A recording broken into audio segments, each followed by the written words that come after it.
பானமாக காலை உணவாக நம்ம அத்தனை பேரும் எடுத்துக்கொள்ள வேண்டிய உணவு அந்த நீராகாரம் தான். கொஞ்சம் புளிச்சிருக்கிற நீராகாரம். பல ஆய்வுகள் வந்து கொண்டே இருக்கு. ஒரு காலத்தில் இதை நாங்கள்லாம் சொல்லும்போது பேசும்போது இழக்காரமாக ஏளனமாக பார்த்தவர்கள் உண்டு. என்னையா பழஞ்சோறு மீதி இருக்குது, தண்ணி ஊற்றி குடிக்கிறான், இதை போய் ஒரு பெரிய வியாக்கியானம் பேசுவீங்களா அப்படின்னு சொல்லுவாங்க. ஆமாம், மீதி உள்ளது தான். அந்த மீந்ததை வீணாக்காத தமிழ் சமூகம். நம்ம உணவை தூர எரிஞ்சு பழக்கம் கிடையாது. ஒன்று நம்ம பகிர்ந்து சாப்பிடுவோம், இல்லைன்னா அடுத்த நாள் சாப்பிடுவோம். இட்லி உப்புமாவை தான் நம்ம சாப்பிட்டோம் அடுத்த நாள் காலையில். அப்போ அந்த நீராகாரங்கிறது பல ஆய்வுகள் உறுதிப்படுத்துது. கொஞ்சம் அந்த கார்போஹைட்ரேட் ஒரு நாள் சற்று நொதித்து புளித்து இருந்ததுன்னா அதில் சேரக்கூடிய ஏராளமான கோடிக்கணக்கான பாக்டீரியாக்கள், அதில் உள்ள நல்லது செய்கிற பாக்டீரியாக்கள், ப்ரோபயாட்டிக் அப்படிம்பாங்க. அந்த ப்ரோபயாட்டிக் ஃபுட்டை பற்றி இன்றைக்கி போய் படித்து பாருங்கள்.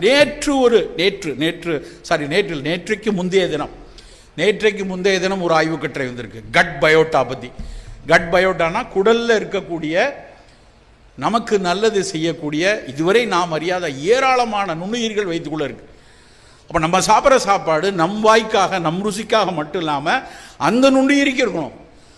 அந்த கட் பயோட்டா நல்லா இருந்தால் மட்டும்தான் நாம் எதிர்பார்த்தல் நலமாக இருக்கும், ஜீரணம் நலமாக இருக்கும்.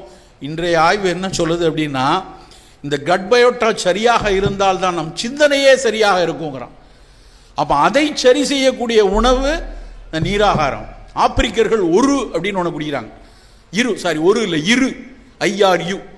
இரு என்ற உணவு. அவர்கள் தானியத்தை இதே மாதிரி அவங்க ஊரில் இருக்கக்கூடிய சிறுதானியத்தை தண்ணி ஊற்றி மறுநாள் காலையில் கரைச்சி குடிக்கிறான்.